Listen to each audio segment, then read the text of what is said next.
যখন কাউকে একেবারে ছোট থেকে নিজের হাতে করে বড় করা হয়, তখন তার প্রতি আমাদের একটা আলাদাই মায়া থাকে। কেমন যেন অজান্তেই আমাদের তার প্রতি একটা আলাদা অধিকার বোধ জন্মে যায়। সে মানুষ হোক কিংবা হোক গাছপালা বা পশু পাখি, তার খুশিতেই আমরা সব থেকে বেশি খুশি হয়ে উঠি। আর সে কষ্ট পেলে আমরা তার থেকেও বেশি কষ্ট পেয়ে যাই।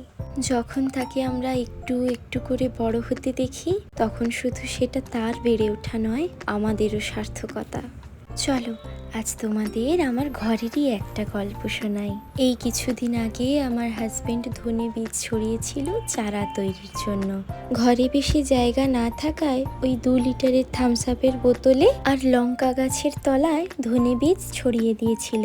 আমরা ভেবেছিলাম হবে না, কিন্তু সপ্তাহখানিক পরেই দেখি ছোট্ট ছোট্ট করে চারা বেরিয়েছে। আজ তারা কত বড় হয়ে গেছে, দেখেও চোখে শান্তি লাগে জানো। তোমরা যারা গাছ লাগাতে ভালোবাসো, তারা তো নিশ্চয়ই এই আবেগটা বুঝবে।